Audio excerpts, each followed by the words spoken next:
So what did she learn to do today? She's brushing her teeth. How did she learn that? Daddy taught her. Brush, brush, brush, brush, brush, brush, brush, brush, brush, brush, brush. I was brushing my teeth and then I cleaned it off and then handed it to her, and because she kept going like she wanted to try. So now she's over there just brushing her teeth and chewing it on. Who's that?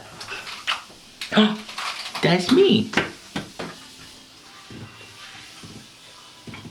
Hey guys, so we're going into our IVF consultation appointment. Alex and I just wanted to find out a little bit more about IVF. We've been, for the most part, we've been pretty against it, but I think we're sort of open to it and opening to it. So we're just gonna do our due diligence and find out some information on it today. You know, we still are dealing with really low sperm numbers, and we know that with low sperm numbers, there's lower pregnancy rates. That's simple. Mm-hmm. From our perspective, you know, the way that you are going to get pregnant, where the chances are incredibly high, would be to do the IVF. Yeah. So really what took male infertility off the table entirely was the ICSI process. Your pregnancy rates are some of the top that we get in IVF because we've completely taken care of the problem. Yeah.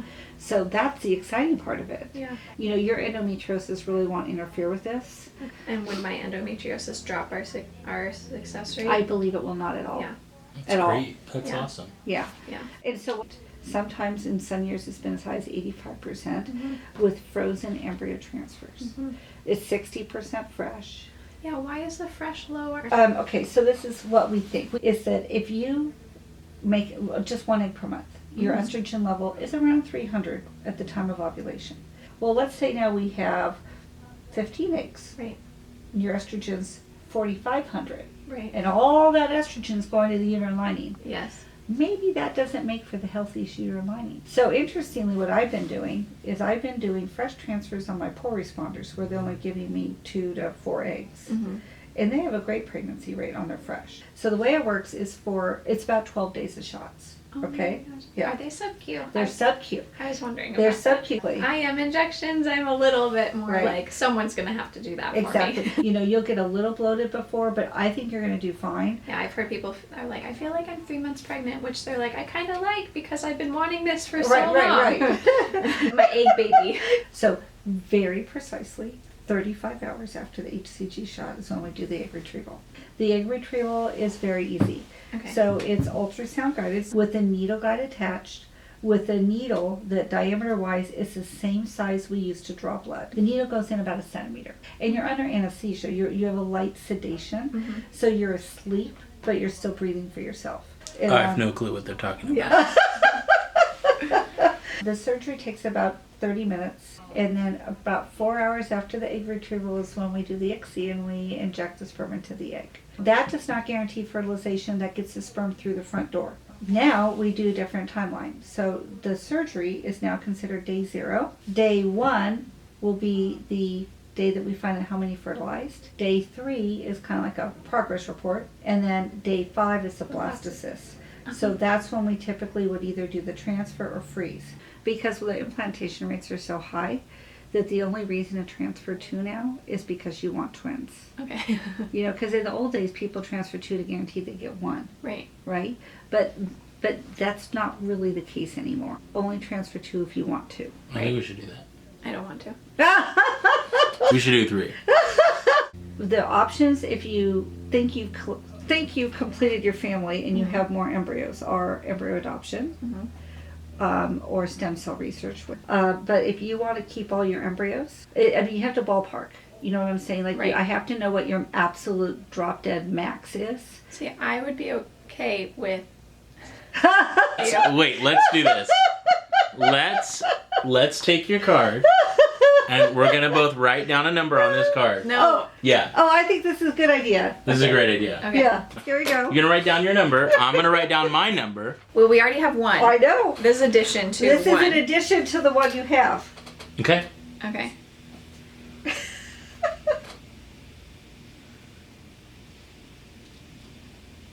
You ready? Uh-huh. Are we gonna Ready show for- the camera? We can show the camera and then Dr. Hatch. Okay, fair enough. Don't even look. Okay. What is it? You look.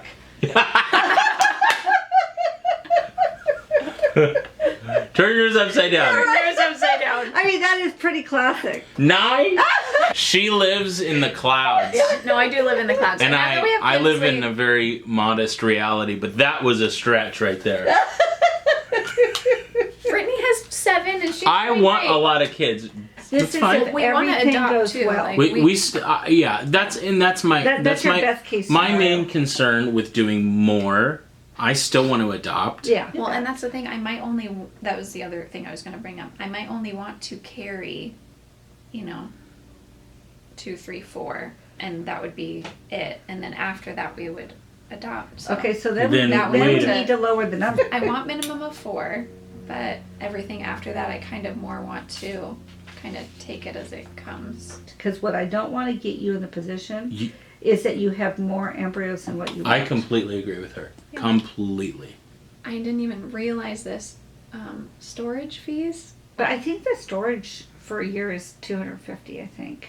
Okay. So I'm just saying Okay, that's she going to be That's That's really cheap. Yeah, exactly. That's a lot cheaper than I would have thought. Because I'm just used to like, let's try this, but I always in my mind I'm like, that's not gonna work. So Yeah. it always is like this checklist of like things to do. Mhm. Now I'm like, wait, but I could be pregnant this year?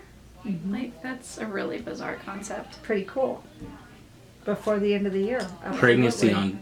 on command. Welcome to my world. Pretty cool. Mm-hmm. Well, that's the hardest part when I have these meetings right now is you're used to negative. So Mhm. you're used to negative conditioning and thinking that Yeah. nothing can work. Right. And that's why you're thinking of fertilizing more eggs Right. is because you don't think it's going to work well Right. because that's what you know. Right. And until I get you over that, which is when you're pregnant, you're not going to know any differently. How do you discern the healthy sperm to the non-healthy sperm? It is a phase contrast microscope, and so with phase contrast, you can still look at a lot of the more obvious abnormalities and exclude those sperm. Yeah, so after the retrieval, you get your period, and then I usually let you get a rest month, get back to normal. So there's 2 ways to do a frozen embryo transfer. Okay.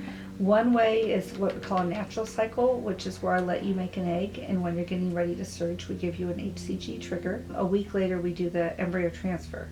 So the advantage to the natural cycle is that you don't do any progesterone shots. So what we do is we do an eval cycle to look to see how your hormones are a week after ovulation. So if you qualify for the natural cycle, you can do it. If you don't, then you need and should do the medicated cycle, which is where you take estrogen pills and patches to grow the lining. We control it. You don't ovulate. And then we put you on progesterone shots twice a day, back of the hip, not fun.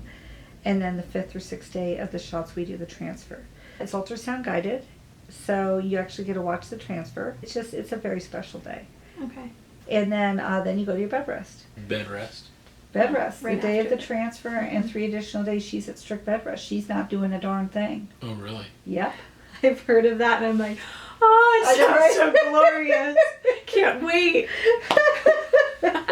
It's good for about 24 hours. Right, no, and then you're like, my back Yeah, hurts. I yeah. just Then wanna you get up. start getting touch stir crazy, but Right. the first 24 is gold. Right. No, for sure. Wow.